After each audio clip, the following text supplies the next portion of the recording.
I was walking through the forest when a scream startled me. A man running in horror from a pack of wolves. I quickly howled at them, then crouched down. Distracted, the wolves stopped, left the guy, and cautiously sniffed their way over to me. Hey girl, run away! Shush! After deciding I was no threat, they wagged their tails and started licking my face. Aren't you scared? Not at all. People often misunderstand wolves. This isn't Little Red Riding Hood. They're not actually grandma eaters. Come and make new friends, buddy. Hi, my name's Winona, an 18-year-old Native American living on the Blackfeet Reservation with my mom. And I'm about to tell you the craziest story of my life. After the wolves left, I helped the guy find a place to clean his wound and told him more about the wolves. So you're a Blackfoot born and bred? It's my first time meeting a Native American. How about you? What brings you here, city boy? I'm actually a pianist wandering here for inspiration. Have you found it yet? Or did you almost lose yourself just then? Inspiration's hard to find, especially when you're a theater pianist. What? A theater pianist. I work at Winter Garden. In New York? Wow, it's my dream to be a Broadway musical actress. Actually, my theater's looking for a stage crew. You could start from there and I'll find ways to introduce you to the right people. I couldn't let such a once-in-a-lifetime opportunity slide. But the thing is, my mom absolutely resents theater arts and forbids me to even mention it. So, I gotta devise a plan. I brought Luke home for lunch. Mom was so welcoming and even prepared a great banquet. So, Luke, right? What brings you to Montana? I'm doing a research paper for school. I'm in college. Oh, so you're around the same age as Winona. She's recently finished high school. I know, and if it wasn't for Winona, I'd be dead by now. So I was thinking, if it's okay with you, I'd like to invite her to college with me. That's nice of you. But what are you studying? Hotel management. Mom, I thought I could give it a try too. But honey, you said you wanted to take a gap year. I just didn't want to try college alone. But now I've met Luke, it'll be different. Mrs. Ryder, I promise I'll take good care of her. Mom smiled, then nodded. Yes! Mission accomplished! Oh man, look at how crazy the streets of New York are. Thankfully, Luke arranged a small place just a few blocks away from the theater for me. And the following day, he landed me a staff member job to get me used to the theater scene first. It's not easy, especially working for a grumpy director with a zillion demands. Hey, you! Yes, you cleaning lady! Out of the way! But just being here this close to the stage is incredible, right? One day, on set for Mr. Killorn's new play, he started yelling and throwing papers everywhere. Curious, I picked up the script and saw a line written in Blackfoot. Ketsikakumen? I love you? Mr. Killorn suddenly noticed me. Oops, I must have said it too loud. How did you learn to speak Blackfoot? My mom taught me. Oh, I live in the Blackfeet Reservation. Interesting. You know what? You're cast for the leading role in this play. Go and meet Jade, the coach here at the theater studio. She'll instruct you further. I froze on the spot and couldn't believe what had just happened until Luke appeared, bowed to the director, and pulled me out of there. Am I finally living my dream now? Here it is, the studio from the business card. Huh? Are they shooing a coyote? This stupid guy was waving his umbrella at the snarling animal. I tried to tell everyone to back up, but no one heard my tiny voice until the guy next to me suddenly spoke up. Everyone, back up! Thank God people finally listened. I slowly advanced to the coyote, knelt, and offered my hand to him. When he seemed to trust me enough, I gently stroked his head and calmed him down. Just then, Mr. Killorn's assistant appeared and took the coyote in. Turned out, he's Mr. Killorn's pet. Who keeps a wild creature as a pet in this stuffy, urban space? You okay? You hurt anywhere? I'm fine. The poor little coyote looked terrified. You know a lot about animals, don't you? I grew up with them, yeah. In Blackfoot mythology, coyotes are guardian spirits. Well, you sure were a guardian spirit right then. I was still so touched by his words, but then Luke suddenly appeared. Winona, I just heard about what happened. You okay? What are you doing here? The guy, who was friendly just a second ago, now seemed cautious and just walked away while Luke glared at him. I'm fine. You should stay away from him. Luke doesn't seem to like that guy. Something weird is going on between these two. I went and met Jade, our coach. She told me about the role and introduced me to Nathan, my actor partner, which happened to be the guy I just met. I couldn't help but grin and offered my hand to Nathan, but he just ignored me and turned to the script.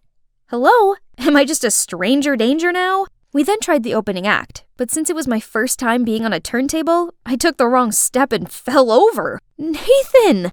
I was blushing when he suddenly glanced at Luke and dropped me, almost kissing the floor.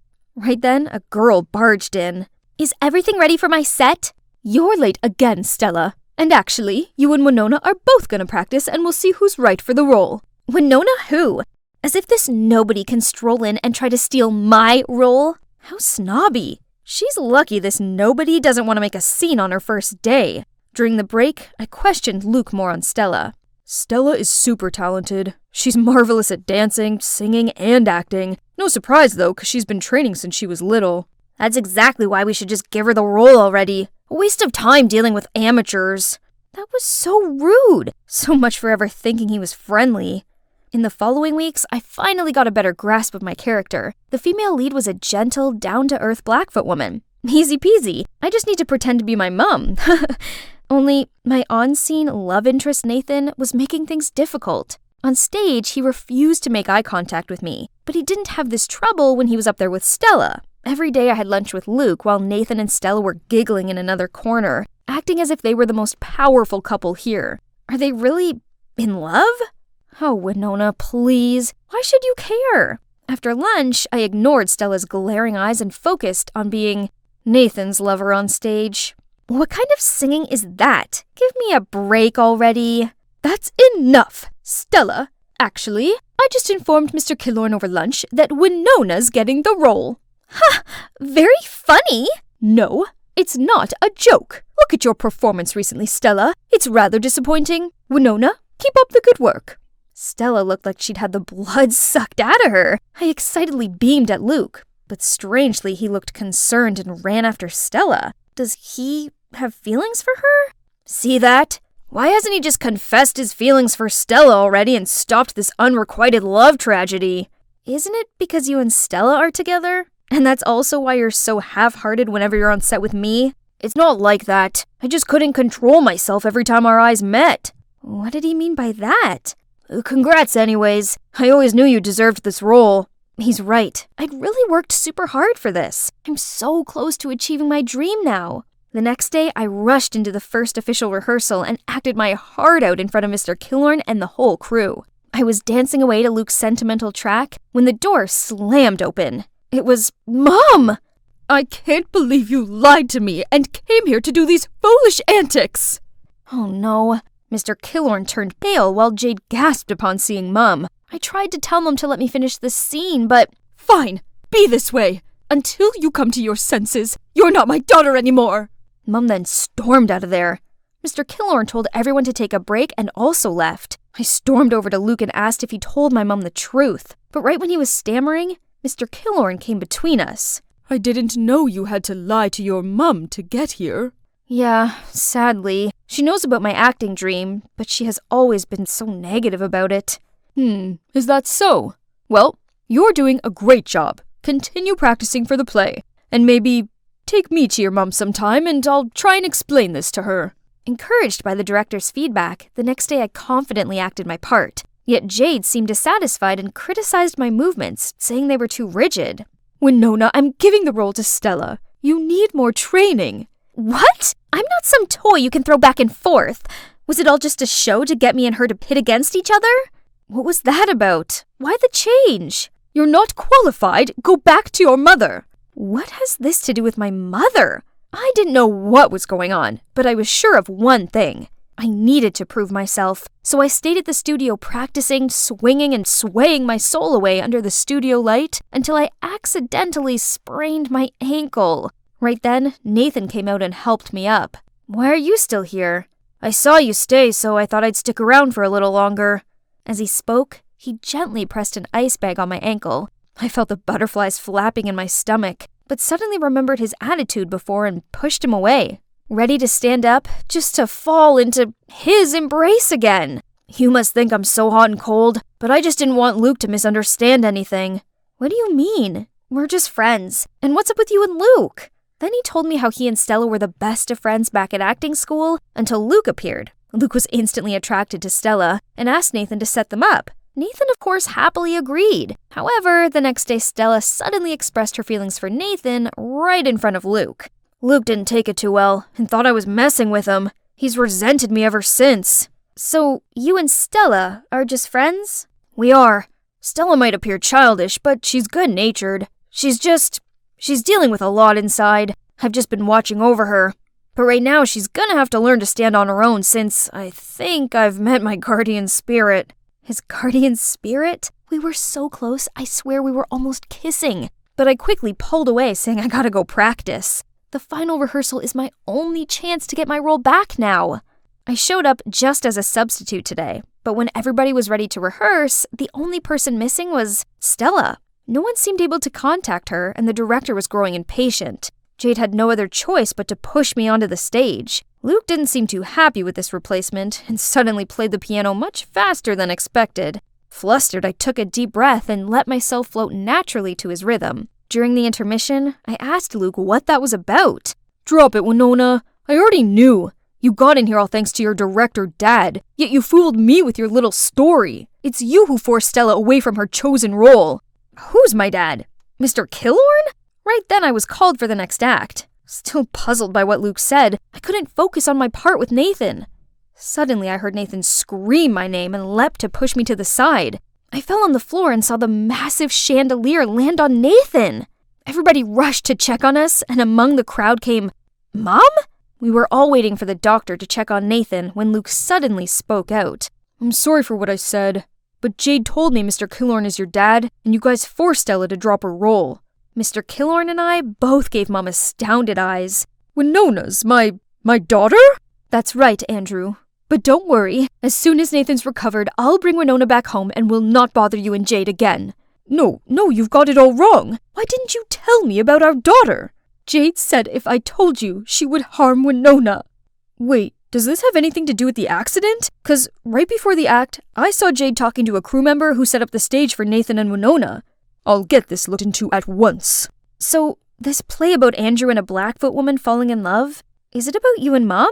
Mr. Killorn didn't reply, but looked at Mom tenderly, and she burst out crying. Right then, the doctor came out, saying we could visit Nathan. Luke quickly pulled me aside, leaving the adults there. How are you feeling? Any discomfort? You're not mad at me anymore? Yeah, sorry for being a jerk. It's alright, dude. Go find Stella before she leaves. She said she was sick of being thrown around. She's taking a leave to reassess a few things. But why me? Aren't you? We're just friends. How many times do I have to tell you? Luke didn't even wait for Nathan to finish and rushed out of there. I wished them a happy ending. And it's indeed happy endings all round. Not only for Luke and Stella, who are now officially an item, but also for Mom and Mr. Killorn. Or should I say Dad? Our family has finally reunited. On the other hand, Jade vanished as soon as her schemes were out in the open. Turns out, all of this was because she'd been in love with my dad for years. So back when Mom was dating Dad, she told her lies about him to get her to leave. Furious that both Mom and I were back, she decided to make us go for good. Dad helped me get a spot in the theater academy in New York, but he misses Mom lots, so always makes excuses to bring me and Nathan back to Montana. You guys need more inspiration, right? New York's just all hustle and bustle. So, how about we move the studio back here? Nathan, what do you think? I don't know, but wherever you are, that's where I'll be. It's not here. Not there either. Where can it be? It's not just any shirt. It's my most prized possession. It has Kendall Jenner, my idol's autograph on it. Franny, your t-shirt was dirty, so I cleaned it for you. Come have a look. Oh, snap. I rushed over to see my precious shirt neatly piled on top of the fresh laundry. No. The autograph's completely gone. Grandma! That's right. The person responsible for this unwanted blank shirt is my grandma, who just moved in with us after Granddad passed away. At first, it seemed exciting because my memories about Grandma were all from my happy childhood with her. But now I'm taking it back. She's a literal disaster. You know what? She is getting on in years, but still wants to learn to use social media. My mom even bought her a brand new iPhone 14. Meanwhile, her dear daughter was stuck with this lame iPhone 8. Honestly, all she needed was just one of those brick phones that can only take calls. With her forgetfulness, she'll forget all her passwords. So it's best to just log in with my iCloud. After all, this phone will become mine anyway. Oh, that's quite a handsome young man. You think so too? Indeed, Josh's attractiveness is second to none. He's every girl's dream man. And yours as well, right? As if I stood a chance. He's notoriously cold, and none of the girls from school seem to interest him. Well, that probably was the only time we shared the same thought. Otherwise, we're always arguing about all kinds of things, especially the way I dress. She didn't even bother asking me before sewing up all my favorite ripped jeans, and then left a dress that she'd made on my bed with a note. This adorable dress will suit you much better. I used to love her handmade dresses when I was 5, but who even wears anything like this these days? That's not all. She nagged me all the time for straightening my hair instead of keeping it naturally frizzy, since it's supposedly cuter. And guess what? It's actually her who I'd inherited my natural hair from. Bet she didn't know it was the reason I had to grow up with my classmates saying stuff like, "You're actually quite pretty, but it's a shame about the hair." And, "How come you don't have straight hair like your parents? Are you adopted?" Those hurtful words made me hate my hair with a passion and wish for beautiful, smooth, straight hair, like Kendall Jenner's. So of course, I'll keep straightening it every day, no matter what Grandma says. Thankfully, those complaints will finally come to an end tomorrow, as I'm going back to school after summer break. Yay! Huh? What's everyone buzzing about?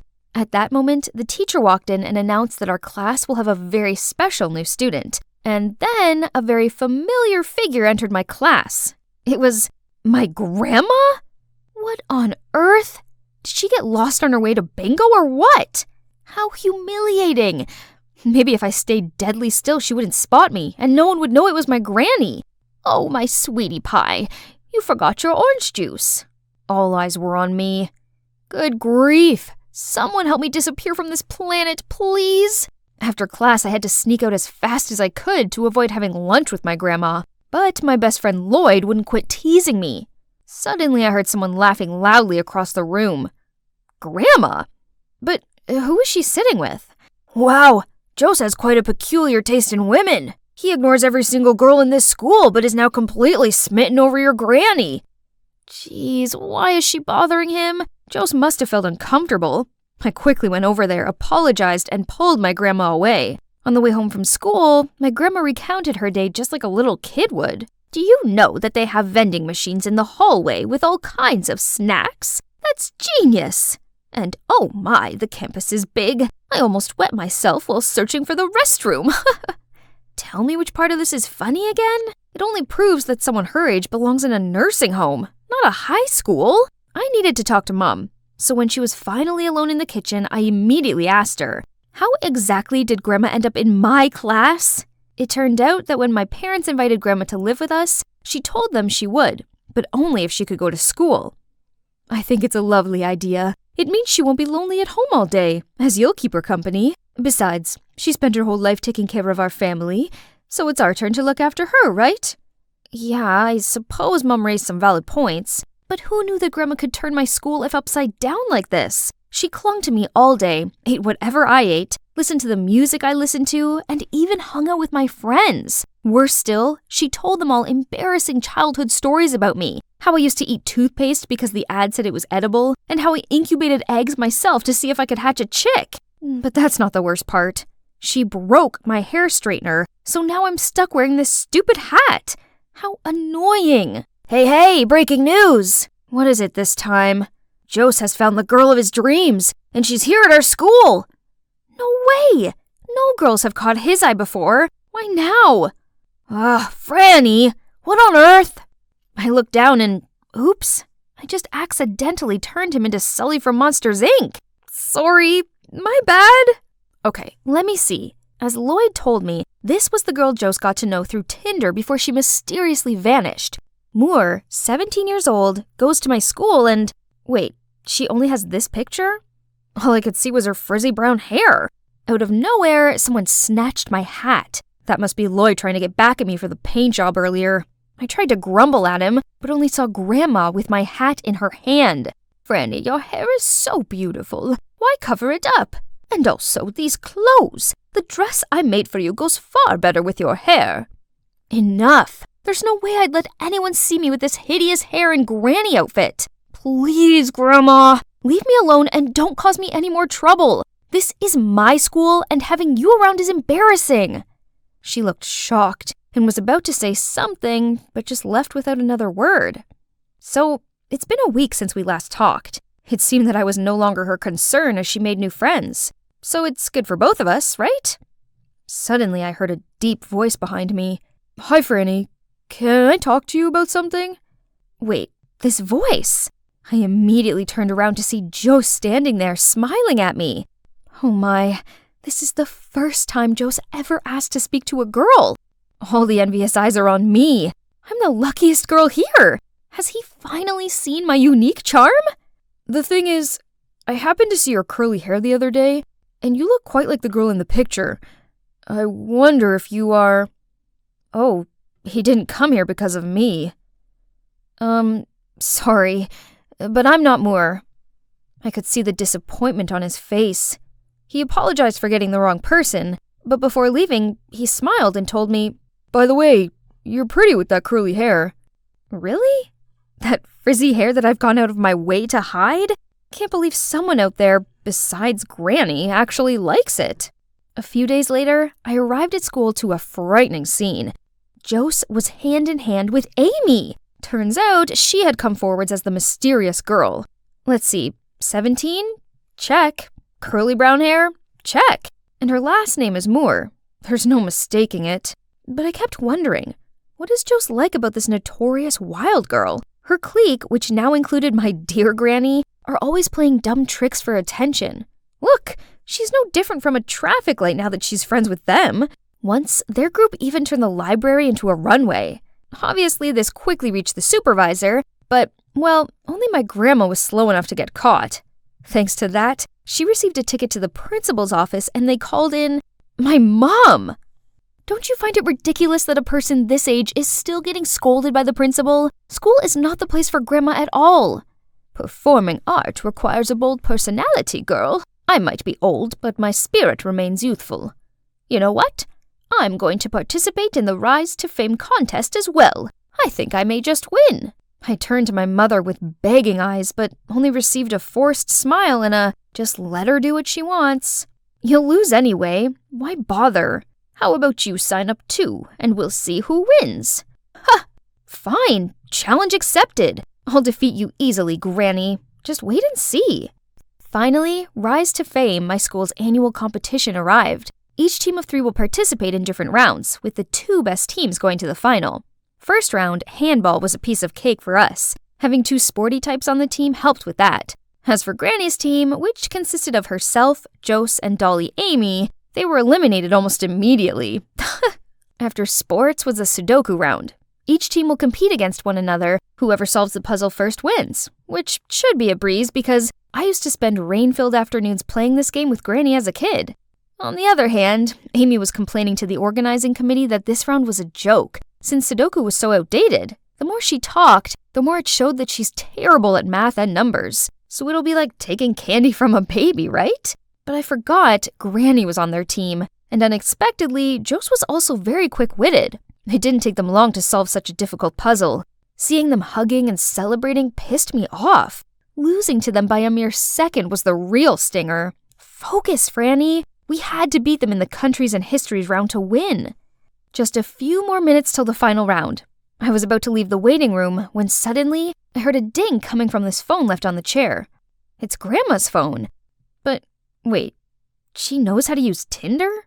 Curious, I opened it and on the screen were all the messages from Jose and the mysterious Moore. Why does Grandma have this account? And why is Jose convinced Amy isn't who he's looking for? I immediately went to look for my grandma and found her in the corner of the stage wing. But as I approached her, she pulled my hand in and signaled for me to keep silent. I thought you let that annoying old hag join the team as a joke. Who knew she'd be so helpful? You'll win easily. Yeah, right? I even heard that history is her strength. I just need her to finish this last round, then I'll kick her out in a heartbeat. The whole group burst out laughing. I nervously turned to look at Granny, but she didn't show any sign of anger. So what will my grandma do next, you ask? As soon as the final round began, she stood up, took the mic, and announced, I want to withdraw from the competition because I will never let two-faced people get the better of me." After that, she left, and the whole audience started to make a fuss, while Amy's face turned pale. However, the real shocker was when Jose also came on stage. "Me too. I don't want to be in a team with a liar." Then he walked away as Amy chased after him. The audience buzzed, and the organizers announced that this meant our team had automatically won the competition. I rushed home right after the award ceremony to find Grandma ruminating in the garden. I quietly sat down next to her and put my hand on her shoulder to console her. She looked at me, gently smiled, and started telling me stories I'd never heard before. I discovered that she fell pregnant at 16 and dropped out of school. Her friends weren't very nice to her, so she'd never resumed her education. So now she had time, she decided to go back to school to experience her lost youth. "That's why, Franny, you should never let others' mean words get to you. Cherish what you have, because there are still people who love that side of you." What she said was really touching, and it reminded me of Jose's compliments on my hair. "Granny, so what about the Tinder account?" "Oh, I know you really like Jose, so I created an account to learn more about him so I could help you." Turns out, that profile picture was Grandma when she was younger, hence the similarity to me, and Moore actually was her maiden name. I hugged her and profusely apologized for my poor behavior. She gently patted my head, smiled, and said she'd take me to a secret spot. The next day, I returned to my naturally frizzy hair and put on the dress Granny gave me. It wasn't trendy, but it fit me perfectly, and weirdly, I felt kinda confident wearing it.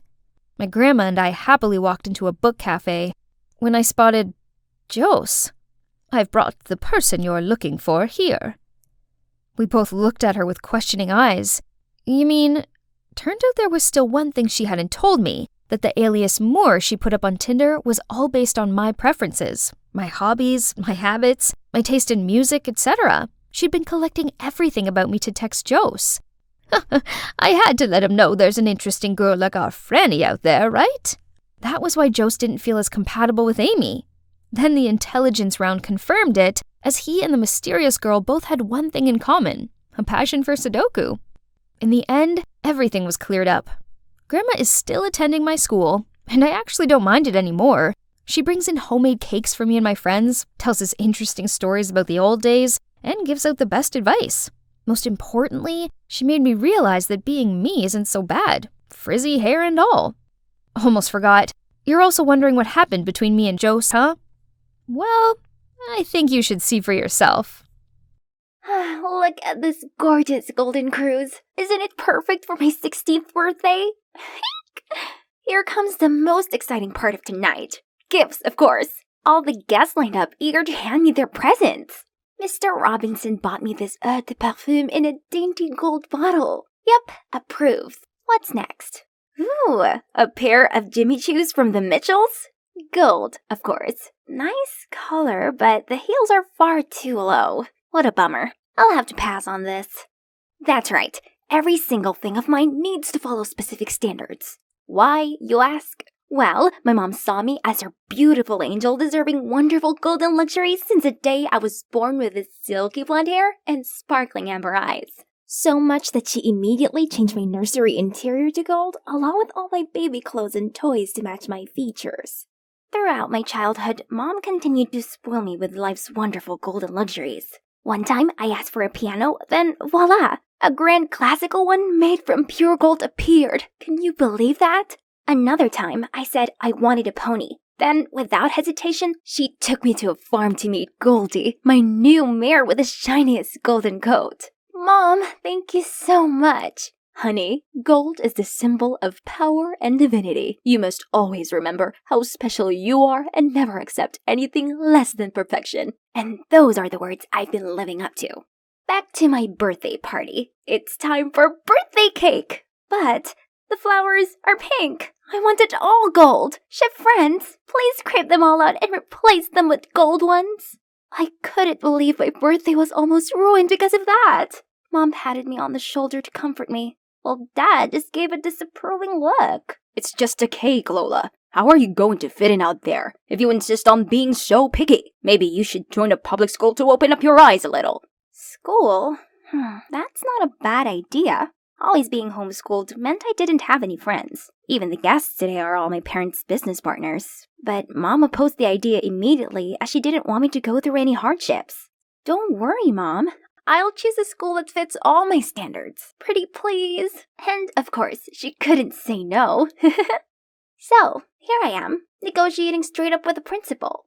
I suppose painting your lock of gold and bringing a personal chef to school and such are doable, but I'm afraid we don't have a private piano room.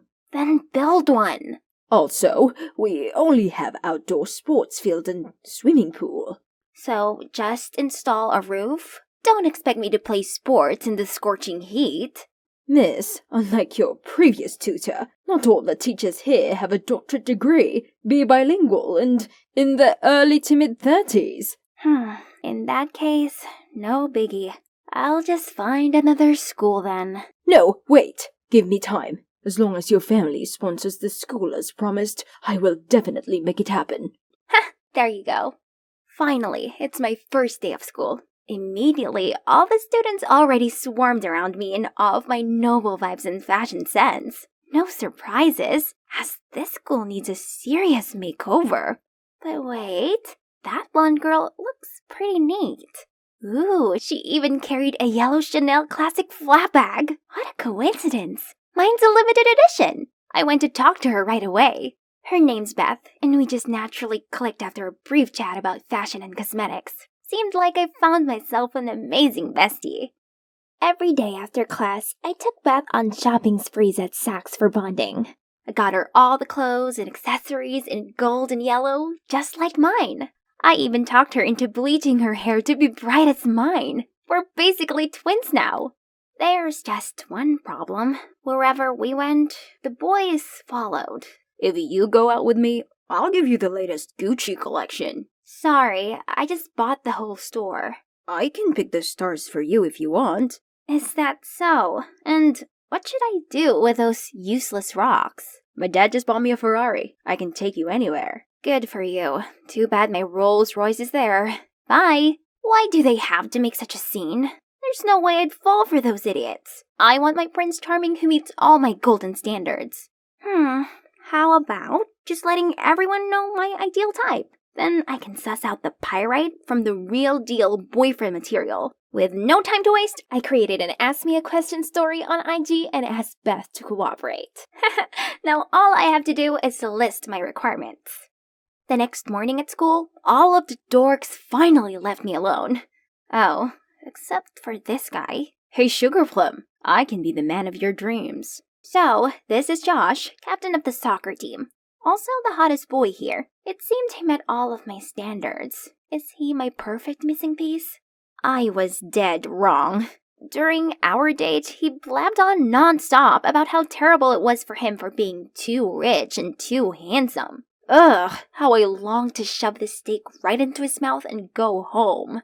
But I suppose he did meet my high standards, so maybe I should give him another chance. The next morning, during PE class, Beth dashed toward me, holding a super duper stinky shoe? Lola, Josh lied to you. He's not 6'4". Look at this nasty hiding crease insole. He's only 6'3". Ew, gross. Babe, I'm sorry. I only did it because— That's enough. Take this stinky shoe away from me. We are over. And so my quest to find true love is at a dead end. Again. Yet, surprisingly, luck had smelled on me once more. Later that day, I came to the practice room as usual when my favorite piece of music reached my ears. Oh my, what a heavenly sight. All of a sudden, I felt my heart skip a beat as I unconsciously walked toward that boy. Seems like someone has a really good taste in music. And your skills? Not so bad either. Well, as long as you open your heart to feel its soul, not just learn the notes. Then he stood up and walked away, not bothering to look back at me once. That was a bit snobby, wasn't it? Yet, strangely, I stood there dazed. But wait, who am I to swoon that easily? Let's see if he met my standards first. Beth helped me to find out more about him. Turns out he's Connor, the new transfer student who's trying out for the basketball team. So I immediately went to Ken, the captain, and whispered in his ear, asking him to come up with an excuse to make Connor get a physical exam. At my personal doctor's office, of course. The result is finally in. Natural blonde, no baldness, check. 6'5", definitely without height increase insoles, check. White teeth, no cavities, check. Wow, he ticks all the boxes. Then I rushed to the principal's office asking him for Connor's school report, and it was impressive. He's always in the school's top 2, actively takes part in extracurricular activities, and he even won a prize in the national basketball competition. Oh my god, he's perfect. But wait, there's one condition left. This should be easy. Just a little higher. Higher. Ah, there they are. But these girls were way too obsessed over his abs. Those are mine, okay? That's right. There's no doubt that Connor is my Mr. Right. After that, I shyly handed him a bottle of golden-labeled mineral water and asked if he'd like to practice playing piano with me. My heart was thudding like crazy, but he just muttered, Sorry, but I already have a date. Then he went past me to Lily! What? That nerdy girl with 0 social skills? There's no way I can lose to her. I immediately told the principal to switch all my classes to Connor so I could easily approach him. My amazing advisor Beth also helped me devise a super detailed step-by-step strategy. Soon, Connor will get over boring Lily and fall head over heels for me. First step, scent attraction.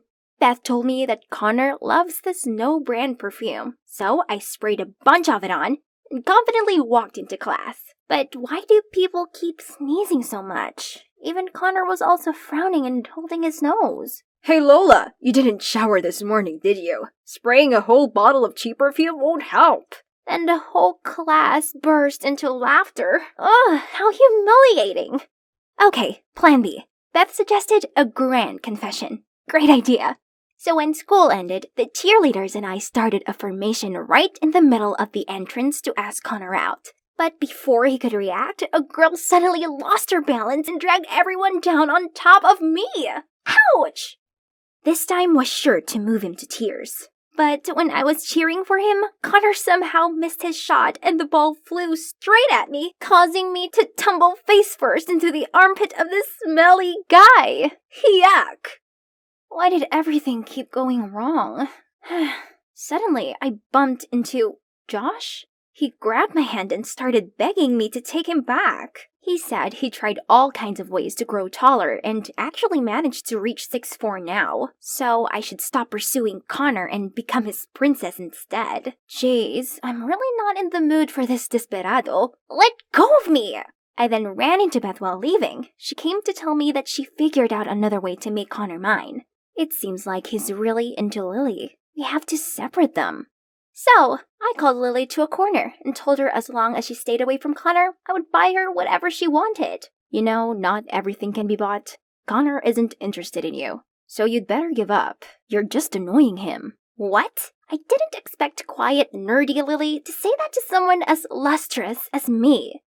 Lily's words had been bothering me all day. Was I wrong to continue pursuing Connor? Suddenly, someone ran past the window and splashed an entire bucket of paint onto Lily. I sat there baffled at what had just unfolded, when Connor immediately took his jacket off and covered Lily up. You're behind this, aren't you? You've really crossed the line. Stay away from us. Wait, he thought I did that? It's true I didn't like Lily, but I just wanted her to stay away from him. I never wanted her to be covered in ghastly purple paint. But the worst was yet to come, as the next day, Connor arrived at school with pitch black hair. Your beautiful hair. Why did you ruin it? But Connor just tutted at me and tried to pull Lily away.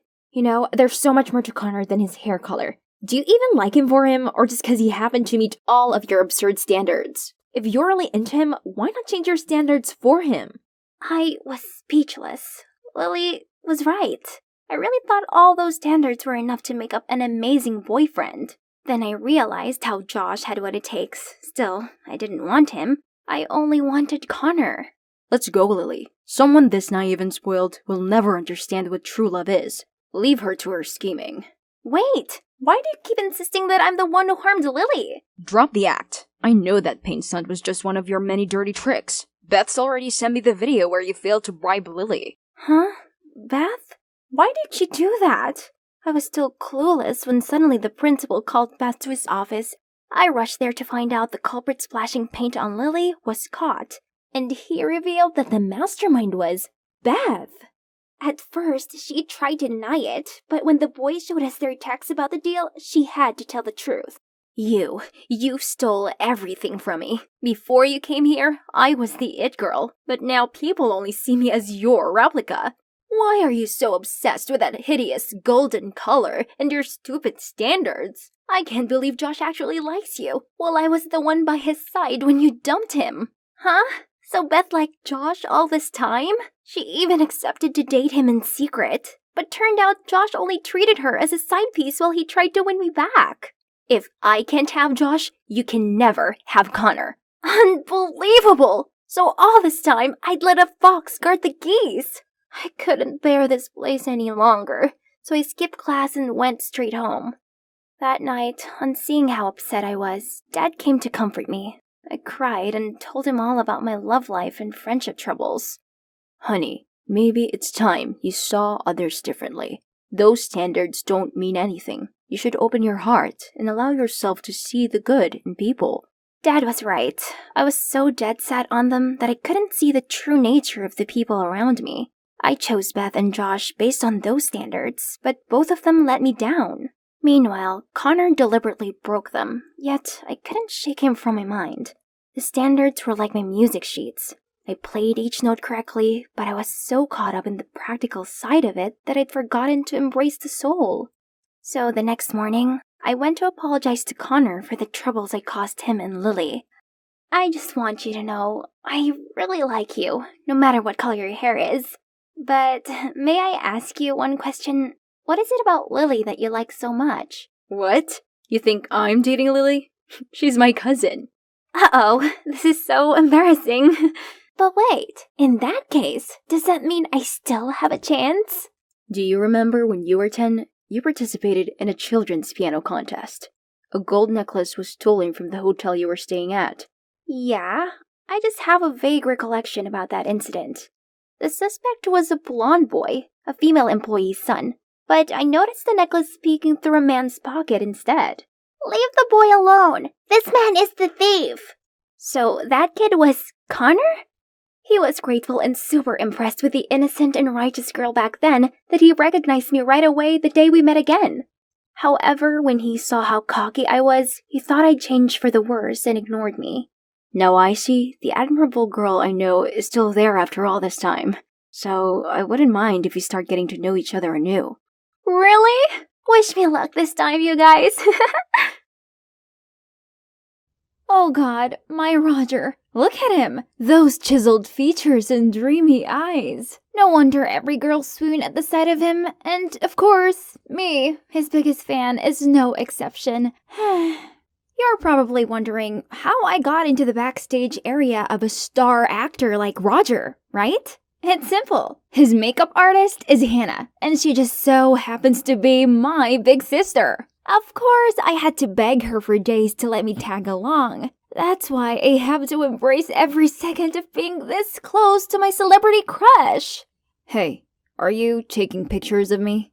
Oh no, busted. I was stammering, trying to come up with some excuse, when to my surprise, Roger lifted my phone and took a selfie. Here you go, baby girl. Next time, just ask. Oh my, there's no denying that Roger is boyfriend material. The girls from my class will definitely be turning green once they know this. Oh, you want some orange juice? No problem, Roger. Just call me your own personal genie. Then I rushed around to find some OJ and hurried backstage to give it to him. But too late. His other fangirls had beat me to it. There were enough juices for him to drink all year round now. Sadly, I turned around to leave, but accidentally bumped into someone. Holy moly, it's Roger! He smiled at me and looked down at the cup of fresh orange juice in my hands. May I borrow your OJ? This is my number if you need it. What does this mean? Have I, an ordinary girl, caught the eye of the hottest guy on the planet? Ouch! This is clearly not a dream. For the rest of the evening, I tried composing the perfect message to him. Ugh, why was it so hard? I must have typed and deleted it at least 100 times. Oh no! I just pressed the send button by accident. Before I could remove that message, he already replied. That's it. There's no turning back now. I tried to calm myself down and went with the flow, which then led us to hours of long conversation. And soon, we were talking every day. One day, out of the blue, he said he wanted us to have a private date. Does that mean our relationship has moved on to the next level? Our first date was at this low-key diner with very few customers. I disguised myself just like what Roger told me to and waited for him. But it's been an hour in vain. Did he really stand me up? I glumly got up to leave when a sweaty, out-of-breath Roger appeared. Turns out he struggled to lose his security guards just to come and see me. Aw, it's so sweet that he went to all this effort for a normal girl like me. No need for a fancy restaurant nor extravagant gifts. This diner was already the most romantic, as I had a real gentleman right here. Don't wake me up from this dream ever. Then, before we parted, he gently put a daisy bracelet on my wrist. Dating in secret is pretty exciting, right, babe? Oh boy, this proved that I was no longer just a mere fangirl having a crush on her idol. Yep, we were officially dating in secret. The next day, I arrived at school in the best mood ever. I was singing on the way to class when my friend Alba startled me. Hey, have you watched the new trailer for Roger's upcoming film? It's dope. I booked the ticket for the sneak show already. Pfft, that's nothing. I already got a slot at the movie premiere. Jealous much? Huh, that's the power of a fan club's vice president. And for me, I just had the most romantic dinner date ever with Roger. Oh, of course, that's only what I wish I could say. In fact, I could just smile and then head on to my seat. Keeping this secret is driving me crazy. But I guess dating an idol comes with a price, and I don't mind paying for it my whole life.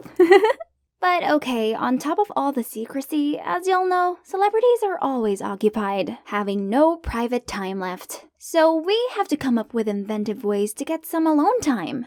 Finally, Hannah had left. Let's see, hair, makeup, clothes, everything was perfect. No one seemed around. Now I needed to hurry to Roger's van. Hey Hannah, why are you still here? Wow, look at you, all dressed up, huh? What's the occasion? I just forgot my stuff. See ya. And then I rushed behind the vanity van. Phew, so close. It's a good thing I look a lot like my sister and have picked up some great makeup tips from her, so it's a piece of cake for me to pretend to be Hannah and sneak into the filming site. Let me see if you're my adorable Harper. While praising my excellent disguise, Roger suddenly went silent. Then he turned into a completely different person. His attitude changed. He pushed me away, poured his coffee onto his shoes, and started yelling at me. What on earth are you doing? Do you know how much these cost? Clean them! What just happened? I reached my arm out and asked if I'd upset him, but a woman swung my hand away. Take your filthy hand off my son! Oh, it's Roger's mom, Mrs. Walker, the chairwoman of the film production company, known by the entire industry for being a bossy lady who always caused others difficulties. Worse still, the buzzing sound outside also started growing louder. Oh no, I better not cause any trouble here. So I kept my gaze at the ground and frantically apologized. Suddenly, a hand grabbed my arm and pulled me away. It was Danielle, Roger's manager. Don't be bothered too much if he acted a little off. He was just too stressed from work. I'm Roger's older sister, by the way. We were super close, so I understand him better than anyone. OMG, I didn't know he had an older sister. But I know about you. Every time he sees you, his eyes fill with happiness. It's kinda obvious. You don't have to say anything. I'll keep your love story a secret. It turned out that Danielle knew everything and didn't say a word because she knew it would embarrass us. After that, she drove me home and we exchanged numbers. Roger wasn't being very responsive, so it was nice having Danielle to talk to, as she was very supportive of our relationship and kept me up to date with the schedule. A whole week has passed since that day with no reply from Roger. Nothing. Not a single phone call. I also texted his new phone number that Danielle gave me, but still zilch. Sometimes I don't know if I really have a boyfriend or not. I just want to experience what other couples have. Stop wasting your time fantasizing about a guy far out of your league. It's so tragic, especially now he has a girlfriend. He's totally betrayed us. What did she just say? Girlfriend? I hurriedly went online and saw a photo of Roger and Jessica, a hot singer, looking cozy backstage. So he was ghosting me to be with her? My heart felt like it was going to burst into flames. I immediately texted Danielle, and she replied straight back, complaining that she was also having a headache with Jess's dirty PR tricks to promote her new album. Oh, phew. So it's just a silly rumor. What a relief. Besides, for the past few days, Roger hadn't contacted me at all because he'd been busy filming a new movie in Paris. He would be back soon, and he was gonna hold a small meet and greet downtown. Danielle suggested I should show up and surprise him, and she even cleared up Roger's schedule that day so we could go on a date after the event. Wonderful, Danielle! That day, I went to the meet and greet and disguised myself so perfectly that Roger wouldn't recognize me. He would be so surprised to see me here. To be honest, I don't like my man doing all those kinds of air kisses or hugs with fans, but, well, that's his job, and I should be understanding. Besides, I used to fall for these sweet gestures as a fan too. Roger, are any of these dating rumors true? Well, I just thought, I'm better off focusing on my work and you guys. You're my true supporters, unlike all the girls out there who only approach me for fame and money. What does he mean? So he just sees me as one of those cloud-chasing girls out there? I seemed to be out of breath among the excited howls of his fans, and I couldn't stay here much longer. I was sobbing as I ran outside, thinking about how Roger actually thought of me, of us, all this time. Suddenly, a car stopped in front of me. It was Danielle. I know it's hard being in love with a celebrity, but from a fan's perspective, that's something they want to hear from him. Of course, he can't speak up about his real relationship, but you can. You mean there's nothing wrong with your love, and we have plenty of other ways to express it discreetly, right? What Danielle said got me thinking. Sophie teases me every day for dreaming about dating my idol, but this relationship is real, and I have the right to show off my love, right? So I posted my favorite picture from one of our dates on Instagram as a way to pour my heart out. The next morning, I woke up to see an angry text from Roger. Harper, why did you break our promise? Why did you disclose our relationship? Things are a mess now. Underneath, it was the link to a tweet along with the title, Young actor Roger is suspected of dating someone 10 years his senior. Oh, no. How did they find my photo that quickly? And worse, they must have mistaken the person in the picture to be my sister, Hannah. Well, at least my sister is on vacation, so she hasn't found out about this yet. I must fix this before she comes back, or else she's gonna kill me. I tried to contact both Roger and Danielle, but got no response. What to do? Roger is having a press conference for his new movie. I'll go there and talk to him directly. I used Hannah's pass card to rush backstage in the hope Roger would be there, but wait, there's only Mrs. Walker and her staff. You better clean up this scandal immediately. Don't let it affect the conference. So annoying. That makeup artist must be using some tricks to take advantage of Roger. Now she will know what it's like to have her career ruined. Oh no, I can't let that happen. Please don't do this. It's not Hannah in the picture. It was me, her sister. Roger and I are in love. I never said I loved you, so stop making a fool of yourself. Sorry, Mom. I was just playing around with her because I was bored. Let me handle this. What? I thought he was different. Turns out he's just another jerk who uses fame to flirt with girls. We're over! I shouted, then sprinted out of there. For days after that, more Twitter videos were posted from Roger's alleged staff claiming he was arrogant and rude. It serves him right, I guess. However, I began to wonder about the fact that there weren't a lot of people there at those moments. Who could have been the one taking those videos? Suddenly, a Twitter notification popped up and brought me back to reality. Wait, it's that account, isn't it? The fans were still furious with Roger. Scrolling through the articles about him, I saw a bunch of comments telling everyone to cancel him. They even shared a picture of Roger going to bars and getting drunk the night before his apology press conference. Even though I was mad at him, I couldn't just switch off my feelings. So I took an Uber to the bar to find Roger, but because of my age, the security guard stopped me. As I was trying to find a way to sneak inside, I saw a familiar figure. It was Roger, sitting on the steps of the bar's back door. Hey, you alright? I'll call Danielle to come pick you up. No, please. I'm too tired of having bodyguards and a manager follow me 24/7. I just want to be alone now. Harper, I'm sorry for hurting you all this time. I just want to say it was real. I really do love you. I did what I did because I was so worried that my adoptive mom would harm you if she knew about us. Your adoptive mom?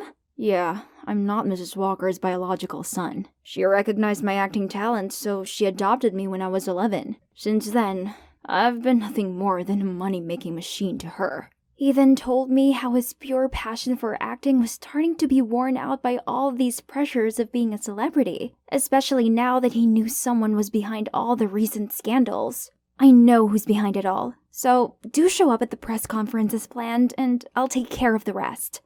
I waited for Roger to finish his apology for all the scandals. Then I went up to address the crowd.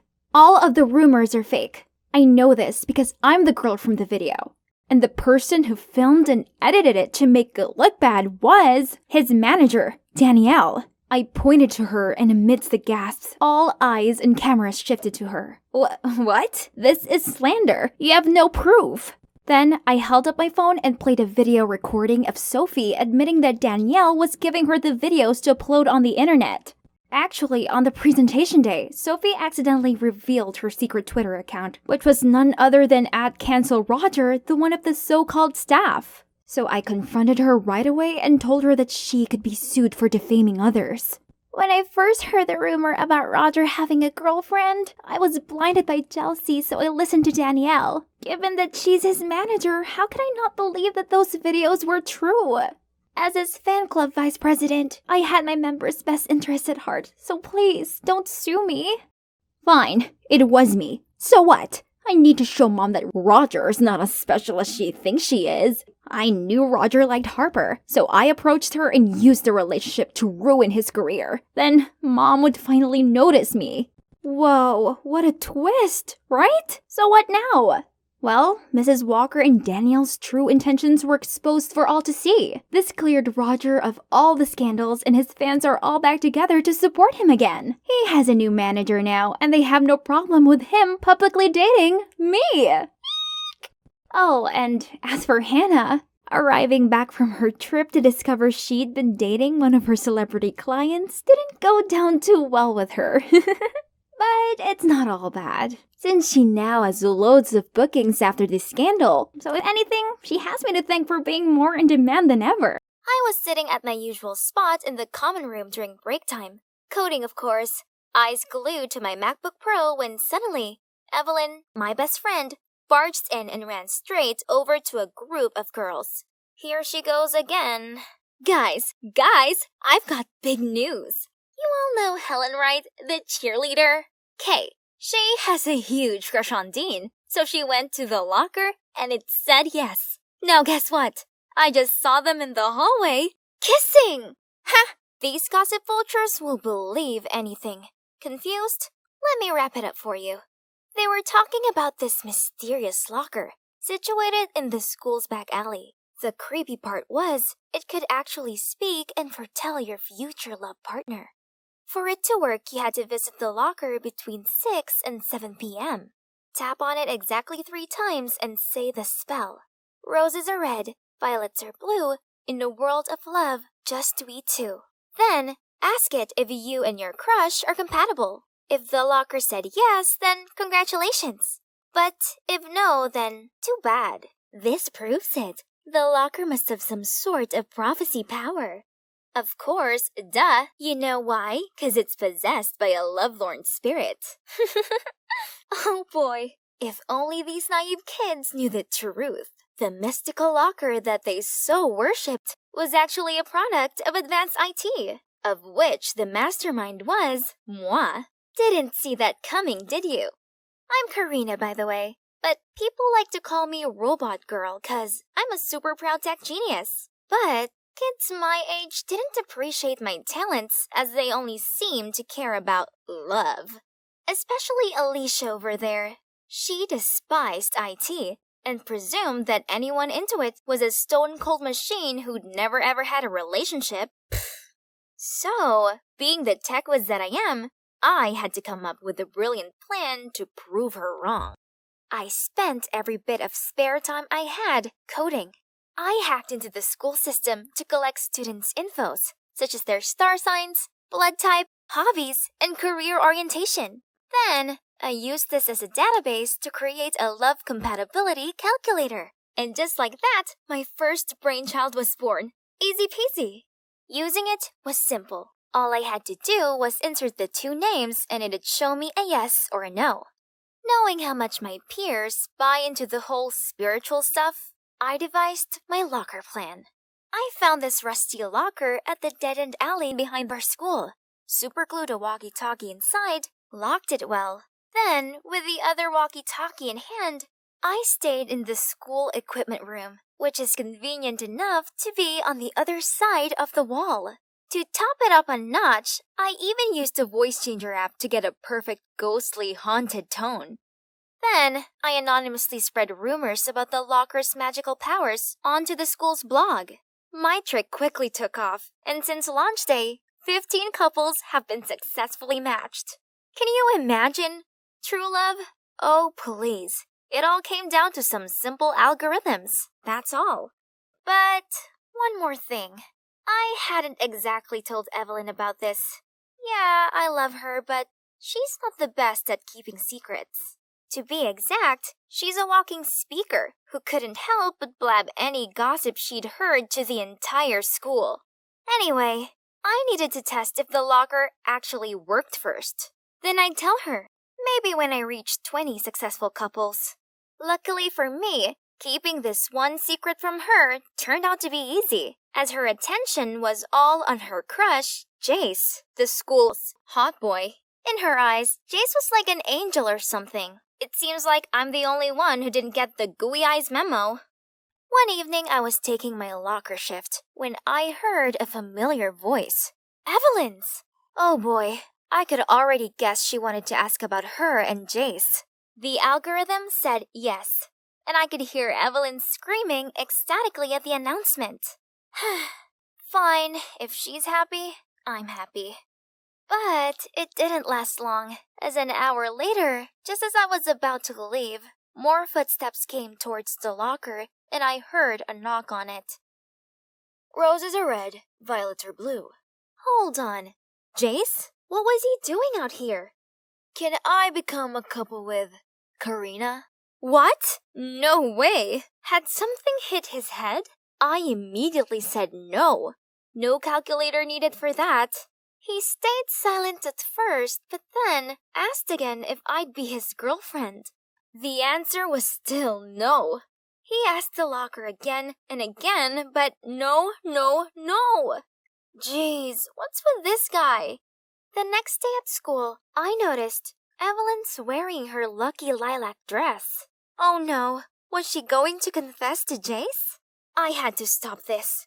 Hey, I have an emergency thingy. You need to come with me. Karina, what are you doing? But it was too late as Jace was approaching us. Hey, what are you playing? Tug of war? Oh, I think you messed up your hair. Here, let me. Jeez, he was unnecessarily close. And the worst part was that Evelyn just witnessed the whole thing. Right at that moment, the bell rang and she left for class. Jace, this idiot! The locker said no already, and there he went, messing it all up. Now, I had to wait till the end of class to explain things to Evelyn. But things weren't that easy, as every time I tried to approach her, she gave me this flustered look, then hurried away. One time, I managed to reach her, but then, yep, you guessed it, Shameless Jace showed up and ruined the conversation. Gosh, this leech wouldn't quit bothering me. In math class, he asked the teacher to let him change from Evelyn's group to mine, 'cause he suddenly wanted me to tutor him. The worst part was, the more I tried to ignore him, the more interested in me he seemed to get. Until one day, as I was running away from him, I bumped into someone. It was the school's head boy, Killian. Oh man, I was sure I was in trouble, but... Can you see her bothering her? Quit it already. Did Killian just defend me? But, uh-oh, that sure made Jace mad. It's none of your business. Excuse me, this is a library, not a theater club. Keep quiet or out. Phew, thank God I got out of there. But, come to think of it, that was a strange thing for the normally stern-faced Killian to do. Whatever. I don't have time to think about this right now. So far, the locker had predicted 19 couples successfully. I just needed one more match, then I could proudly make my invention public, and voila! My app would change the whole world's dating scene. Here it is, my 20th client. Wait, isn't that Killian? And guess who he's asking about? Yeah, me! Maybe everyone was right about the robot girl nickname. 'Cause how could I be so clueless all this time about Jace and now Killian? I inserted the data, and the result was a no. But hang on, what if I dated Killian? Would that make Jace give up and stop bothering me? And Evelyn wouldn't keep her distance from me anymore. It's settled. The locker pronounced yes. Monday morning, I was in the study hall, working on the math group project with Jace, when a note was passed to me. Hey, I know this is a bit sudden, but would you like to go out with me? Saturday 3 p.m.? Killian. I took a peek at him and saw him smiling for the first time ever. Okay, I was about to write my answer when Jace snatched the note, read it, then stared straight at Killian. You, me, outside. What was he gonna do now? I sneakily followed them to the hallway, but Evelyn appeared right behind me and signaled me to shush. That was when I heard Jace asking what was going on between me and Killian. Nothing really. Only the infamous love locker foretold Karina and I would be together. Jace was too stunned to speak as he turned purple with rage. So there's nothing going on between you and Jace? Of course not! I've been trying to tell you that this whole time. You've heard everything? Sorry, I didn't mean to. So, what do you think about the date? Sure. I'd love to. I could see Jace's boiled over from behind, but what could he do other than bear his grudge and storm off? Problem solved! Saturday arrived and Killian picked me up for our date. He even asked for my parents' approval, then opened the car door for me like a true gentleman. To be honest, I was kinda nervous, but he was so good at comforting me. He then took me to the super cool ice cream drive-thru, and coincidentally, we picked the same flavor. Butter pecan. Before I noticed, I'd felt so comfortable around him already. And you know what the best part was? Our last stop was a planetarium. We sat side by side beneath the glistening star-filled sky. Whoa. This date was much more than I expected. I got to see this whole new side of him, one that is so warm and caring. Being with him made me feel good. Maybe the algorithms weren't quite accurate, right? It did say Killian and I would never be a couple, but what I was feeling then proved otherwise. I was still lost in thoughts when my alarm suddenly went off. 5:15 already? Right, I gotta get to the locker and change the walkie-talkie's battery. So I quickly said goodbye to Killian, then ran to the alley. As I was opening the locker to get the walkie-talkie out, Karina? Are you opening the locker? How? Unless you're... Oh. I don't know how, but you sure tricked the entire school. I froze on the spot, not knowing what to do. There's no need to freak out. I'm not gonna tell a soul. That is, as long as you become my girlfriend.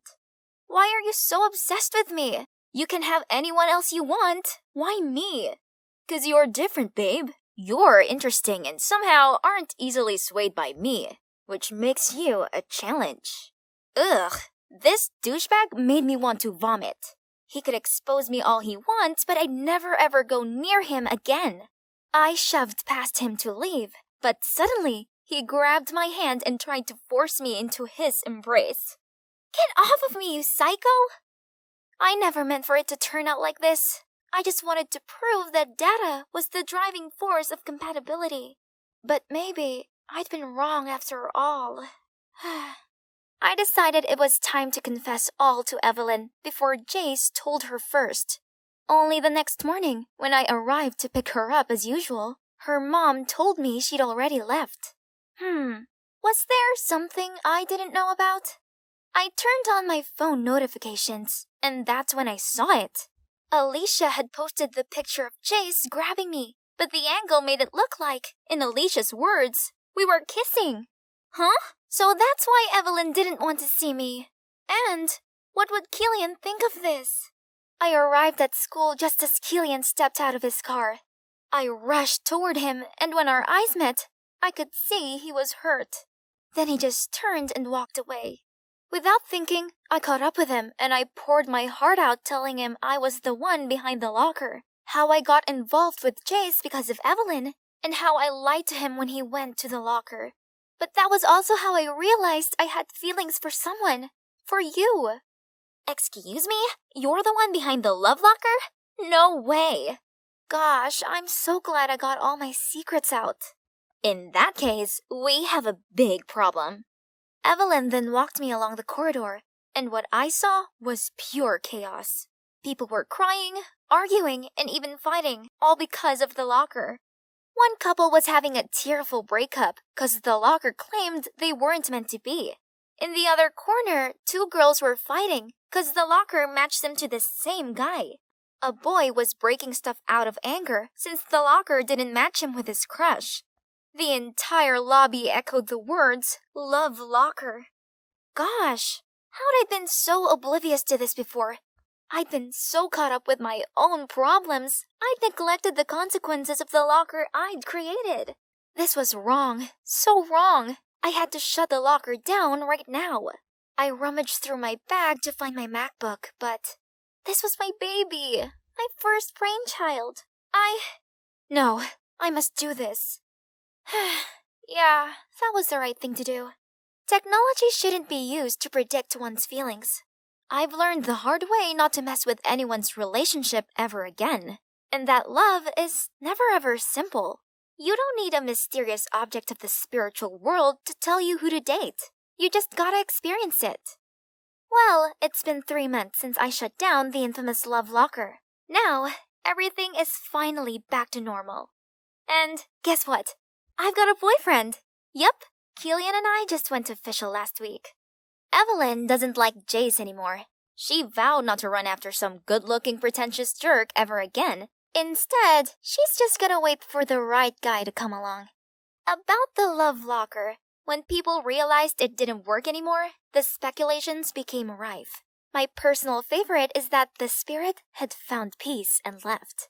But still, every now and then, I hear someone gossip about the haunted love locker that once turned the whole school upside down, and I can help but feel all goosepimply. Wow, this cake tastes like heaven. I reached out to grab another piece when I heard a growl behind me.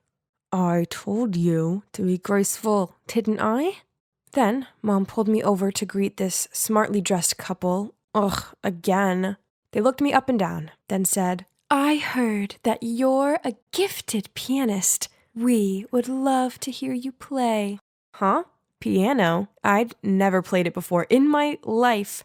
Before I could say a word, Mom chimed in. Unfortunately, Phoebe's just sprained her wrist. Maybe next time. I looked at her confused. Why would she lie like that? Jeez. Mom, why did you say that I could play the piano? Ah, yes. I may have bragged to them that all of my adopted children are excellent. What can I say? All moms boasted about their kids, right? And yep, I'd grown up in an orphanage before Mom welcomed me into her family. This place is pretty grand, huh? I found it overwhelming at first, and ended up getting lost trying to find my room. Luckily, there are plenty of my adoptive sisters around to show me where to go. I do have 10 of them. Yep, you heard me right. 10. It was as if I had just moved from one orphanage to another, only no more orphaned. And we're all similar ages, which is unusual, as foster parents often prefer younger kids. They said us teenagers are rather stubborn. Not to mention how my adoptive dad is never around. Seriously, I couldn't even tell you what he looks like. So it's just us girls here. I got on best with Collins. She's a couple of years older than me, and we share the same bedroom. As much as I liked living with Mom and my sisters, Mom did make us all do strange things, such as wear cheesy clothes and walk in a straight line. Worse still, she forced me to learn the piano. Ugh, I was not at all musical. I just made a right din. She also taught me how to eat properly, but it did kind of feel like a dog training session. I was only allowed to eat when she showed a signal, and by the time I could catch up with how to use the silverwares, the meal was already finished. Ugh. But I suppose that's how every mom teaches her daughter, right? And apparently, Mom didn't have the patience to coach me anymore, so she handed me over to Collins, her star daughter. We spent an hour every day talking together, or rather, she gave me pointers on how to talk correctly. Collins said I needed to control my volume because I had a tendency to shout my words, and it wasn't very ladylike. I had to whisper at the same volume as her, and also choose my words carefully to show intelligence and grace. Ugh, maybe it'd be easier if I just didn't say anything at all from now on. Aside from Collins, I didn't have a chance to get to know my other sisters, as Mom made each of us pursue a different aptitude. Then we had to perform for her on our monthly assessment. Mom's overall very gentle and caring, but too strict when it comes to training.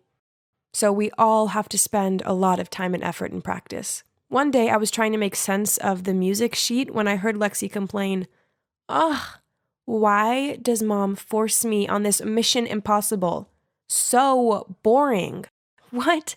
At least ice skating is 1,000 times more fun than the piano. If only. An idea popped into my head. That night, I went to my mom and timidly said, "Mom, I want to switch from piano lessons to ice skating. I can exchange with Lexi. What? No. But why? Lexi doesn't even like ice skating. Well, it's because I can see potential in each one of you, so it's impossible to switch." Frustrated, I went back to my room and began whining to Collins, but she thought that it wasn't a big deal. Mom knows what's best for us. Well, that I'm not too sure about, yet we didn't even get to go to school. As Mom said, her homeschooling was enough. While I only found her method rather strange, I've dreamed of this perfect life with an amazing mom, but Mom was never very affectionate. It didn't matter how much we studied or tried to perfect our chosen hobby. She never cuddled or praised us, not even Collins, who's the smartest girl here. I was desperate to impress Mom, so one time I spent ages making this Portuguese appetizer for her, but all she did was take one bite and say it was okay. I asked her if she didn't like me, but she just replied in a growl tone that she was helping us to have a high position in society and a bright life. But I don't need those things. I just wanted her to like me. This place is so stuffy, and the only time that I can actually breathe is when I'm on my Friday morning bread buying errand. Ugh. Then suddenly someone patted me on my shoulder, which startled me so much I dropped my stuff. "Hey, it's really you. But is something wrong with you? Why the strange walk?" "The only thing I'm good at is buying bread, but now you've ruined it. See?" Jet stooped down to pick it up for me. He was still as rude as ever, but I still found myself jealous of this free spirit off him. We used to be a perfect match at our orphanage, and quite embarrassing to admit, but I was very naughty back then, and often shoplifted with him. "You could go steal some more. Remember our tricks?" I have to tell you 3 things. Firstly, I've been adopted. Secondly, my adoptive family is wealthy. And finally, I'm being educated to be a noble lady, so no more stealing. That's ridiculous. I also have 3 things for you. I've been adopted too. My parents love me so much. Oh, and they're cops. We looked at each other and burst out laughing. So we were both caught, weren't we? Jet and I sat down on a nearby bench to catch up. And when I poured my heart out about my new family, he interrupted me. Sounds strange to me. Why would they only adopt teenage girls? And what are those training lessons and monthly evaluations for? Then, Jet insisted that he would investigate my adoptive family. That's silly. But anyway, it's fun to reunite with a friend, and we agreed to hang out every Friday after that. And here comes my first assessment.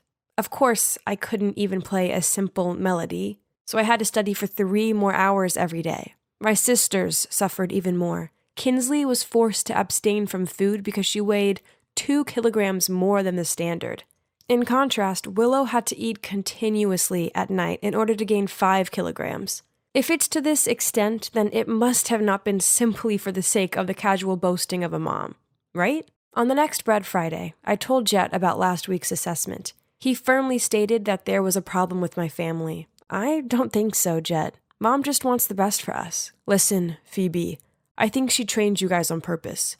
Each of you has to be good at a certain subject, just like the shopping orders. Orders? Don't go too far. You know Kobe beef? Cows are made to listen to music, given beer to drink, and massaged, but in the end, you know what the outcome is.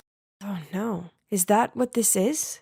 Mom always said that she would give us the best life, as long as we worked hard. Were we being tested and stamped like those cows? One day, I came home to Collins excitedly packing her suitcase. Mom said she's taking me to a new school tomorrow. So Collins was leaving? But where? I'll miss you, sis. Text me when you get there? But days passed without a word from her. I asked Mom, and she said that Collins' hard work paid off, and she'd been accepted into a prestigious school, but they had a strict no phones rule. Huh, that sounded sus. So I told Jet, and he insisted I report the case. Another Friday, Jet and I met at a church near the bakery. Why did he choose this boring place? I was looking around when I saw a group of schoolgirls coming out of the church. They all wore the same dull uniform, had their hair neatly tied back in a bun, and all obediently lined up. Then there I saw her. Collins? I was about to rush over to greet her, but the glare of the woman accompanying her scared me off. This was not right. I'd got to ask Collins what was going on. So I grabbed Jet's arm and went after the group. But they got into a black car and sped away. Maybe they chose this church as a place for their transactions. Smart, huh? They put everyone in school uniforms so no one would suspect them. But seeing those faces, I'm sure they're about to be sent to the black market soon. Black market? The thought alone made me shudder. I had to save Collins. I couldn't let Mom get away with this. That night, I tiptoed downstairs to eavesdrop. Okay, I'll deliver her this weekend. Correct. She's 5'7". She can ice skate, cooking and painting. Of course, I have her trained as required. You won't be disappointed. So the deal goes as planned, okay? See you on Sunday. That's it. The next delivery was Lexi. I checked her room and saw her packing her stuff, a beam of innocent happiness on her face. I quickly texted Jet, and he immediately replied, "Just wait at home calmly. Don't act without thinking. I'll figure something out." That night, I couldn't sleep a wink. I was so terrified something terrible would happen to Lexi. So early the next morning, as soon as I saw Mom and Lexi getting in the car to leave, I snuck into the trunk, lay there without making any sound, and sent Jet the location. The car took a long time to stop. Had we finally arrived at the transaction location? When it seemed safe, I carefully climbed out and saw Mom talking to a fastidious-looking middle-aged woman. What did Mom say that made Lexi so panicked that she kept clutching Mom's hand? The woman handed Mom a rather thick envelope, then grabbed Lexi's hand and dragged her away. God, where was Jet? I couldn't just sit still like this and watch my sister being taken away. Let Lexi go! Now! Phoebe, what are you doing? Stop it. You're going to sell us, aren't you? I already know the truth. What on earth are you talking about, Phoebe? Furious, Mom pulled me away. Stop. Suddenly, 2 cops rushed in, ordering everyone to put their hands up. Behind them was Jet, still panting. Turns out they were Jet's adoptive parents. Help me! Mom's trying to sell me and my sister. Seeing that, the other woman quickly explained, "No, there must be a misunderstanding here. I'm just helping Gianna's daughter to enroll at my school." Bewildered, my eyes darted from Mom to the other woman and then to Jet. In the principal's office, I told everyone why I thought my mom was a human trafficker. They all gasped in surprise. "I made you practice that hard just because I want you to get in here, the most prestigious all-girls school, so that you can have a better life." "I don't want to go to this school anymore, Mom. She told me all about the harsh rules. This place is terrifying." "You can't force your kids to do that. You adopted them, so you have to make them feel safe and loved." "Miss Gianna, this is a prestigious school, and it doesn't need your scandal. You led me to believe that your daughters were naturally gifted, which now transpires is all lies. I won't accept any child from your family from now on." "No, they're my children. They deserve the best." Then she begged the principal to withdraw her decision, but she firmly shook her head. Suddenly, Mom shouted, "Why? I just want them not to suffer like me, so what's wrong with that?" Then Mom burst into tears. It turns out that in the past, Mom was in love with a politician, but he decided it would further his career if he chose to marry a graduate from this prestigious school instead. Mom loved him so much, she continued to be his mistress. But despite being fully provided for by him, Mom always felt that she was inferior to his official wife, especially when he proudly boasted about his smart wife and talented daughters. Then, when she wanted to start her own family, he wouldn't allow it. In the end, she decided to adopt girls and train them to become excellent so that they could enter this school regardless of their background. So that's the reason why she did this to us. I have to admit, I did feel a bit sorry for her. All of this was probably just to ease the pain of her past. "But Mom, we don't want to go to this snooty school. We just want you to love us and protect us." "I'm sorry. I was wrong. I was only trying to help. I'm sorry. It's all my fault." Then she hugged me. So, in the end, my sisters and I finally have a truly happy family. Mom doesn't make us do any dumb tasks anymore. Instead, she lets us pursue our own dreams and passions. Now we all go to a public school and live out our normal teen lives. It's wonderful finally having an amazing mom, incredible sisters, and my pretty awesome best friend, Jet, all by my side. I'd just climbed back into the room when suddenly I heard a voice.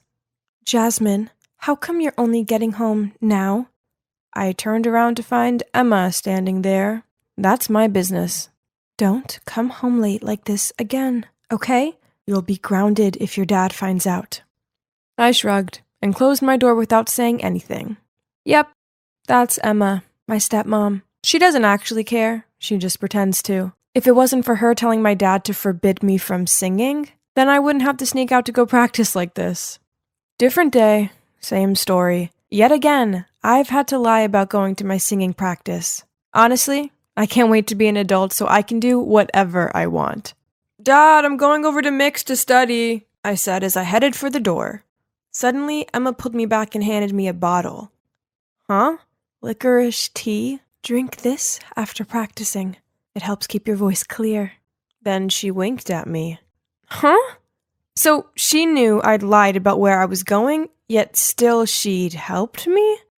Maybe, just maybe, I've been misunderstanding her this whole time? Later that night, Emma suggested we should go for a picnic on the weekend, and for once, I excitedly agreed. But when the weekend rolled around, there was this hectic snowstorm. Emma kept looking out at the snow with disappointment written across her face. That's when the idea hit me. How about we have an indoor picnic? Yes, that's right. That's a great idea. And so we set up the tent right in our living room, and we were having the best time when suddenly the doorbell rang. I got up to answer it, and standing there covered in snow was a woman. She suddenly ran at me and said, "Oh my gosh, Jasmine, you've grown up so fast. I've missed you so much." Before I could understand what was going on, Dad shouted, "Megan, I can't believe you have the nerve to show up here like this. I know you won't accept my apology, but you don't understand. I had to see her. I've missed her every single day." Oh my God. So, that woman was my mother? I couldn't hold back my tears and ran straight over to hug her. I swear I'd been waiting for this moment for years. Mom gently stroked my hair and then turned to my dad. Can I stay here for a while? Just to make it up to my beloved daughter after such a long time being apart, Elvis? Are you joking? Get out of my house. Dad, please let her stay. Please. But no matter how much I begged, Dad wouldn't give in. And so I turned to Emma for help. Elvis, just let her stay here. If Jasmine wants to be with her mom this badly, we should let them have some time together. Come on, darling. I looked at Emma with so much appreciation, then turned those puppy eyes towards my dad, and eventually he reluctantly nodded his head. Yay! I shouted and led Mom to my room. From that day onwards, I spent most of my free time with her. We went to the movies together, shopping together, and honestly, it was the happiest I'd ever felt. One day, I was listening and humming along to my music when Mom came in. Wow, so you also love singing? It must be genetic. Back then, if I hadn't been so passionately obsessed with music, which drove your dad crazy, I might never have left you like that. Now I regret it so much, Jasmine. I put my arms around her and softly said, after all these years, I still think about that lullaby. Can you sing it to me? Which one? I sang you many lullabies back then. It's Don't Know Why by Norah Jones. Oh, right. That one. Then she started singing. I swear to God, her voice was like an angel. But strangely, it didn't give me any of the feelings I had as a kid. Was it because I have grown up? While I was absorbed in my thoughts, I suddenly saw Emma's shadow at my doorway. But when she met my eyes, she hurried down the stairs. Huh? Why was Emma crying? I was so confused. She must be jealous of our relationship, Mom said. Yeah, probably, since she'd been married to my dad for 3 years, but we'd never been close. That evening, when I went to the kitchen with Mom to set the table, she suddenly shouted, "Oh my gosh! Why did Emma make chicken parmigiana? Doesn't she know that your dad hates this?" Then she took the plate and threw it in the trash, saying she would order takeaway instead. Huh? Dad hates this? He always complimented Emma on her signature dish. Before I could react, Emma entered the room. As soon as she saw her chicken in the trash, she glared at Mom. Things then got so awkward. Emma had skipped dinner. Mom also tried to start a conversation with Dad a few times, but he ignored her. I felt so bad for Mom. In my dad's eyes, there was only Emma now. But my mother had done nothing wrong. She just wanted to pursue her passion. Later that night, I was heading to the pantry to get some snacks when I heard Emma yelling at Mom.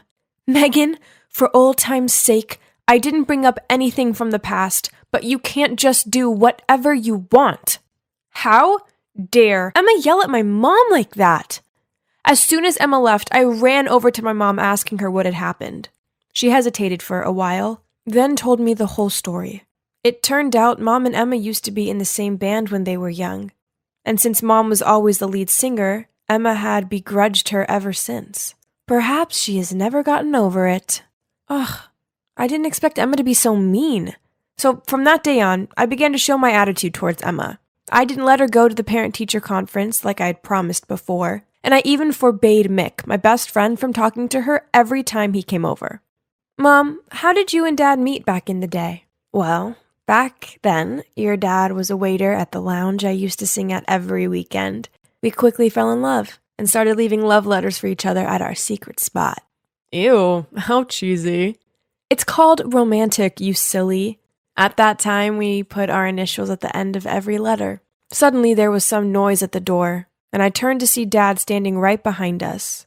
What do you mean, our initials? It represented our 2 favorite characters' names from that movie. Yes, it was the initials of Monica and Quincy in the movie Love and Basketball. Dad gaped at Emma in surprise as she continued. I was the one writing letters to you that year. But when I got to the meeting spot, I saw you and Megan together, so I left. Dad and Emma looked at each other, then turned to stare at Mom. Actually, back then I liked you so much that I pretended to be Emma, but it's not that important. In the end, you were still into me and we got along really well, right? I can't believe you lied to me like this for all these years. Then Dad angrily left the room, followed by Emma. As for Mom, she was sitting there, tears pouring from her eyes. Okay, so Mom was definitely in the wrong, but did Dad need to treat her like that? Who doesn't make mistakes from time to time? And anyway, it's because of my mom's mistake that I'm even here, right? From that day onwards, the atmosphere in the house was so intense. Dad ignored Mom, and Emma always gave Mom hateful looks. Until one day, I'd just gotten home from school when I saw my dad excitedly running towards me saying, "Emma is pregnant. You're going to have a little brother or sister." Wow, I'd always wanted to have a sibling. I couldn't believe it. So that night, my family threw a party to celebrate, and Mom also congratulated Dad and Emma. And thanks to that, the tension between the three of them started to ease. Phew. But a few days later, for some reason, Dad found out that I'd lied about going studying with Mick. He was furious and grounded me for a week. I was sullenly playing on my iPad when Mom entered the room. Emma must be the snitch. Now that she's pregnant, she wants Dad to be angry with you, so he'll give all his love to her and the baby. Well, that just made sense. The other day, I'd even seen Emma whispering something to Dad, and as soon as he heard it, he got mad. Ugh, such a two-faced woman. I had to sort this out, and so I set up a fun plan for my stepmom. One time, I made her orange juice using powdered cheese, and she ended up spitting it out all over Dad. Then I unscrewed the shower head to add blue food coloring, and that's how I gave her a Smurf makeover. It was hilarious hearing her horrid scream from the bathroom. Another time, I snuck into Emma's room, trying to put flour in her hairdryer. I was rummaging through the bedside table looking for her hairdryer when suddenly I saw a DVD labeled Jasmine 0311. Huh? What's this? Why was my name on it? Curious, I went back to my room to play it, and then I couldn't believe my eyes. On the screen, Emma was carrying a baby and singing a lullaby to her. This melody. Wasn't it the song Don't Know Why? So that baby was me? But Emma couldn't sing, could she? Her voice was weak and sounded hoarse. What did this mean? I rushed to show my dad the DVD. Emma told me not to talk about this, but since you already know, I won't hide it anymore. Then he told me everything. Turns out my mom left for a rich man when I was only 2 years old, and it was Emma who came and helped my dad take care of me during my younger years. Oh my gosh. What? So all those memories of my mom's warm hugs and lullabies were all actually of Emma? A feeling of guilt welled up in my heart. I had to do something to apologize to Emma. So the next day, I asked Mick to go to the mall to help me buy her a gift. As I was passing a coffee shop, I suddenly saw my mom sitting with some guy. Without thinking much, I quickly pulled Mick to a nearby table and eavesdropped on them. Honey, how's the money? You know how pushy the creditors are, and they're getting kinda aggressive. Don't worry, it won't be long now. My daughter's on my side. She'll help me kick her stupid stepmom out. Then my ex-husband will soon follow her wish and volunteer to give me money. What? What was going on? Had Mom come back just for Dad's money? I was about to go confront her when my phone rang. It was Dad. Jasmine, go to the hospital right away. Emma is in the emergency room. By the time I got there, I saw my dad sitting outside the ER with his head in his hands. After a while, the doctor came out and said, "Both mother and baby are okay. Next time, please pay more attention to the patient's food allergy." How could you eat stuff you're allergic to? You must be more careful, okay? Yeah, Emma always took good care. It didn't make sense. Unless my mom... I was about to tell Dad about what I'd seen at the mall when Mom suddenly appeared, eagerly asking about Emma's situation. Unable to stand her pretense any longer, I shouted, "Mom, drop the act. It was you who did all of this, wasn't it?" Jasmine, what nonsense are you uttering?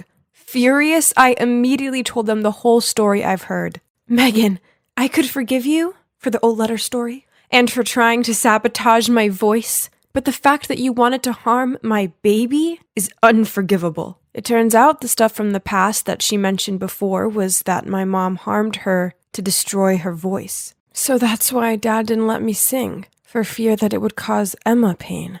Suddenly, Mom burst out laughing. I don't need your pity. You were so lucky to have such a beautiful voice and a wonderful man by your side. And even now, you're still trying to take the life that should have been mine. Megan, give it up already. You need to stop this. Mom was about to say something, but I interrupted her. Mom, please just go. I'm so ashamed to have a mother like you. Then I burst into tears. She got up and left, without even so much as a glance back at us. Emma took me into her arms.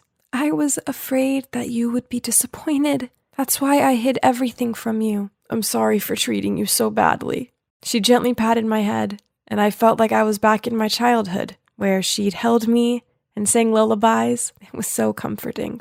Finally, peace has returned to my family. I'm so fortunate to have Emma as a stepmom, and pretty soon, my little bro or sis will be here, and I can't wait.